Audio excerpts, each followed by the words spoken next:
A very good morning. You're watching News 9 with me, Akshita. And first up, amid fierce lobbying for ministerial bids by BJP aspirants, RSS claimed that it will not interfere with government formation in a clear signal that Narendra Modi has a free hand in picking his team and that anxious seniors need to settle their claims to the PM-elect rather than bank on the Sangh to intercede on their behalf. However, RSS leader Ram Madhav said that the Sangh may give suggestions and expects the government to be sensitive to the Parivar's ideological orientation. The Sangh's clarification came amid BJP leaders including Anand Kumar, Rajiv Pratap Rudy and Harshvardhan being seen at RSS Delhi headquarters and hectic lobbying for ministerial berths ahead of Modi being sworn in as PM. And even as there's been a lot of speculation about RSS role these elections, it looks like the Sangh has decided to go ahead and clarify that they will not be part of the decision making with regards to Modi's cabinet and the likes. Remember, in the last 2 days, we've seen several MP elects go ahead and meet with the RSS, probably lobbying for a ministerial berth. The likes of even Yediyurappa and Anand Kumar were seen doing the same. However, the RSS has now claimed that BJP has got a spectacular victory and that at the end of the day the onus falls on Narendra Modi to decide exactly who he wants to pick and who he doesn't for his own team. They however stated that they want some sort of a sensitivity to what they believe in and their ideology. So we'll have to see exactly how the BJP goes about in ensuring that the RSS's ideologies are kept alive. Also, what we have to keep in mind is whether this will mean trouble for the likes of senior leaders like L.K. Advani and M.M. Joshi. Remember, these leaders have the backing of the RSS, and there were several reports that stated that the RSS was pushing Modi to give crucial portfolios, crucial roles to these veteran leaders. And if in fact the RSS is not telling Modi what to do, the question is whether Narendra Modi will in fact give them a huge role to play, or will he shun them, considering that now he can go ahead and take the decision. Well, in fact, even senior BJP sources have stated that all decisions will be taken by the party and, of course, Modi will be free to choose his cabinet. We've seen a series of meetings in the last many days and there's been no question that the RSS has also been actively involved. So we'll have to wait and watch to see exactly how this pans out and whether, in fact, Modi will keep in mind what the RSS has told them.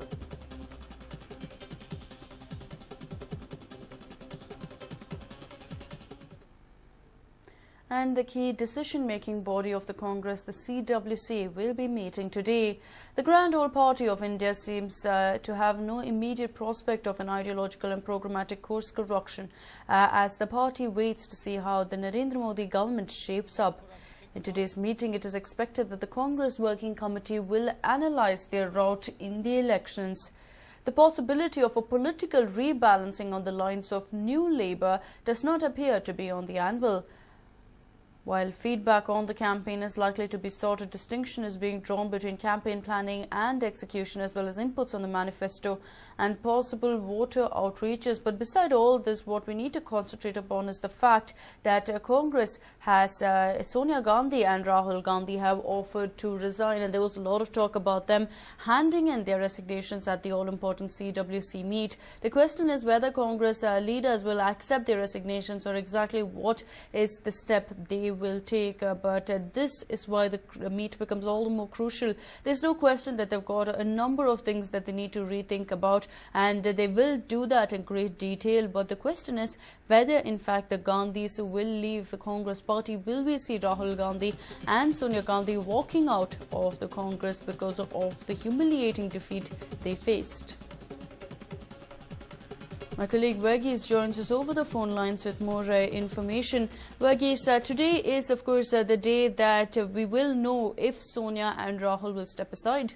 It is also one of those crucial days that we are also going to see whether there will be a revamping or thinking in the Congress with regards to the ideological front. In fact, some of the clues that we've been getting from our sources is that the Congress might actually not change its policies from a very socialist-centric party, and it might also not, there have been suggestions given it that it should form on the basis of the New Labour, which was there in the UK, where the Labour movement, in fact, re-identified itself and reinvented itself as the new Labour. So that was one of the models that was in fact suggested for the Congress revamp. But that also has not been in fact taken into account, and most of the leaders are looking at certain basic elements such as voter outreach, campaigning style, manifesto inclusions. These are the things that the Congress are likely to address today rather than go for major changes. But it looks like, Akshita, that they are in fact looking for a wait-and-watch policy with regards to the Modi government. And what most of the senior leaders are saying, according to our sources, is that they would like to see how this entire thing is going to form, and then probably if there is a mistake on the part of the newly formed government, the Congress would act like the opposition should act. So that is what they are. It's more of a wait-and-watch policy is what most of the senior leaders are looking. At the same time, the Congress is also likely to rejuvenate its grassroots level support. It is in fact trying to ensure that the grassroots level leaders are strong enough to be part of the national manifesto making. So that is one thing that they are looking at. They're trying to in fact ensure that the grassroots leadership is back on track, because most of the grassroots leadership have been on factionalism, and because of that, several of the candidates of the Congress had lost out because each of the factions had voted for the opposite party, and this had in fact costed them dear in certain places. So it is also a look at factionalism within the grassroots levels, and also it is will be asking reports from its senior campaign managers with regards to what actually went wrong, and the question of execution of an idea is also something that they are looking at. Remember, the Congress had in fact gone very quite late with their advertisement campaigns and strategies, so it will be looking at a revamping of its strategies, and yet there is a strong section within the Congress who are saying that the Congress needs to reinvent itself and needs to ideologically reboot, and especially with regards to the new Labour that is a model that is being suggested, the new Labour that was formed by Tony Blair after being completely routed by the Conservatives. It was Tony Blair who was in fact able to come after the defeat and reinvent the party. So that is one thing, that one model that the Congress is, some of the leaders are looking at. But how far will it be able to execute it in an Indian scenario is some of the challenges that the other leaders are also complaining about. But at present, we might look at the resignations coming in. Heads might start rolling. It might not be the Congress vice president and the president alone. There could be other senior leaders who might tender their resignation because of the disastrous defeat that was there. And also there could be a reorganization on the cards,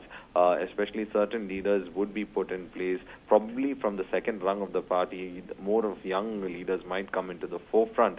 That is something that there is a possibility of. So at present, all eyes are at the CWC meet to find out what the grand old party of Indian politics will be looking at, Akshita. Right, Burkis. Also, of course, there is a crucial decision at hand with regards to the fate of several chief ministers. While Siddaramaiah does not necessarily figure in that list, we're looking at the likes of the Maharashtra CM Prithviraj Chavan and others may be facing a bit of an issue.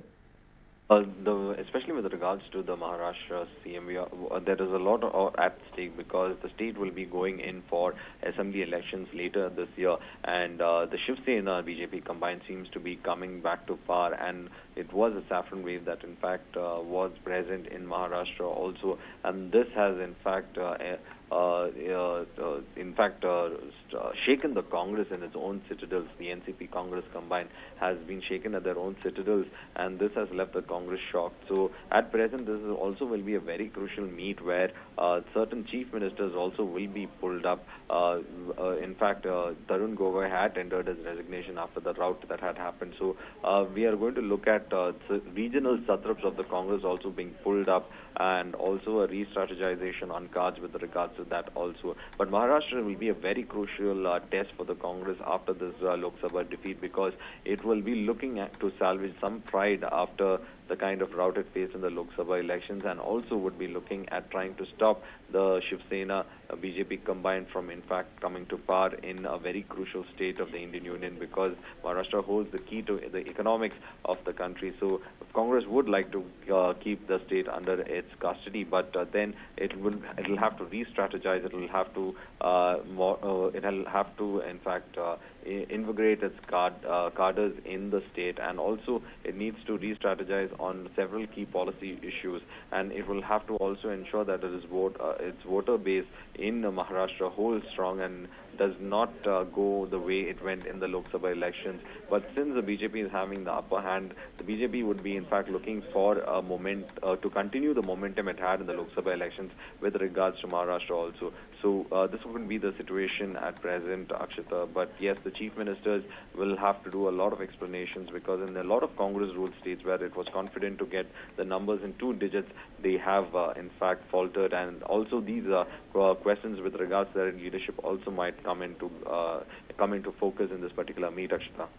Right, Varghese, thank you so much for joining us with all those details. But of course, a lot of things to discuss in the CWC meet takes prominence because the Congress didn't even manage to cross the 50 mark, and the UPA in all only managed somewhere near 60 seats. So there's a lot of rethinking to do, and the Congress in all likelihood will revamp their entire system. It's also expected that the likes of Rahul Gandhi and Sonia Gandhi, while they will offer to resign, will not step aside, but we could be looking at the complete strategy being taken up once again, and all of it changing completely.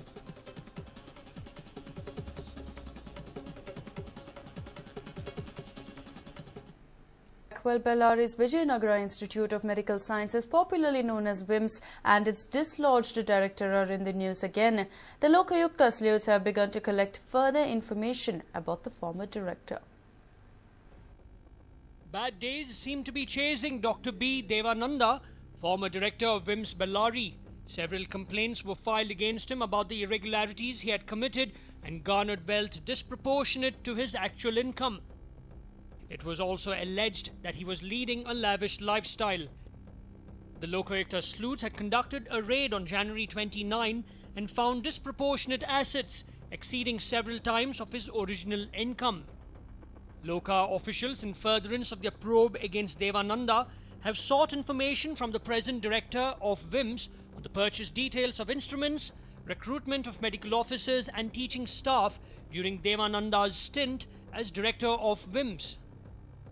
When our correspondent spoke to Lokayukta officials about the development, the Loka Deputy Superintendent of Police confirmed news about the continuation of the probe.